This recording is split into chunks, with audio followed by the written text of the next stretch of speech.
All right, let's get into some of these things that are lots of fun. So, the first way that rich people think quite differently than most poor and middle class people, and when I say poor and middle class, I mean the mentality more than necessarily the result. Of course, it depends on that, yes?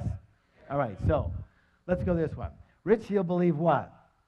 I create, one more time, twice as loud. I create my life. And most poor and middle class people, what do they believe?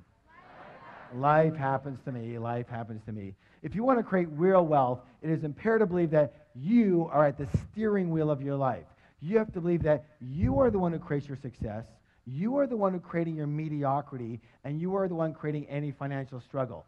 Consciously or unconsciously is still you. But instead of taking full responsibility for what happens to them in their life, most people, well, they play the role of the what? The victim. Now, you can always tell a victim because they leave 3 indelible clues. And we're going to go over these right now. But before we do, I want you to realize that I do fully understand that what we're about to talk about here has nothing to do with anyone in this particular room. But just in case you know someone who should have been here, make sure you bring them next time. Yes? All right. So the first thing they do is what? They blame. That's right. They blame the economy. They blame their type of business. They blame the stock market. They blame the real estate market. They blame the city they live in. They blame the taxes. They blame the government. They blame their employer. They blame their employees. They blame their manager. They blame customer service. They blame their partner. They blame their upline. They blame their downline. They blame their husband. They blame their wife. And of course, everybody wants to blame their parents for something. Or the next thing they do is they do what?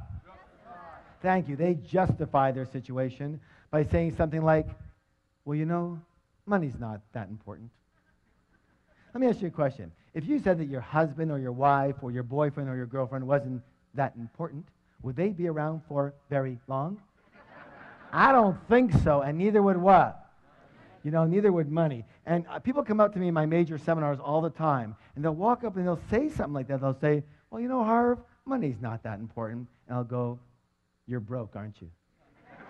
And they'll go, well, right now I'm a little short. No, not right now, always. You've always been broke, yes or yes. And they go,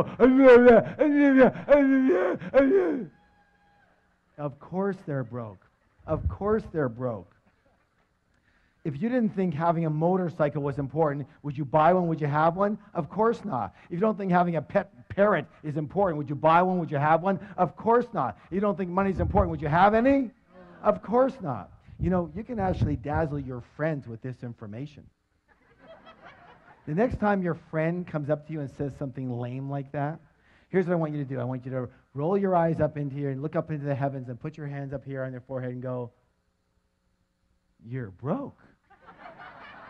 And they're going to go, how did you know? And you're going to go, what else do you want to know? That'll be $50, please, and you'll have a whole new business. Of course they're broke. Let me just say this for the record. Anybody who says money is not important doesn't have any. True or true? All right, now, the third one here is absolutely imperative. What's it say, please? Complain. Let me say this right now. Complaining is the absolute worst possible thing you could do for your health or your wealth. The worst. Why? Well, one of our other programs is called the Wizard Training. What kind of training? And that's all about how do you manifest what you want with elegance and joy versus a lot of struggle. And the way to do that is using universal principles. And so you can be in alignment with the laws of nature instead of fighting against them. Does that make sense?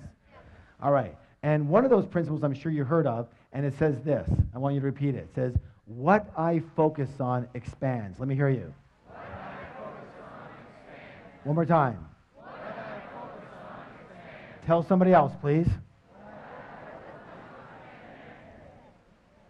Excellent. Now, here it is. Let me ask you a question.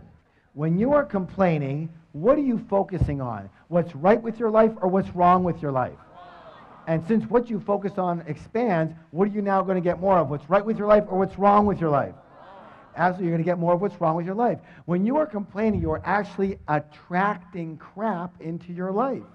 When you are complaining, you turn into this big, giant crap magnet. And have you ever heard that complainers, I mean, you know, they usually say the same thing, say, well, of course I complain. Look how crappy my life is. And now you know better, so you can say, no, it's because you complain that your life is so crappy. Shut up and don't stand near me.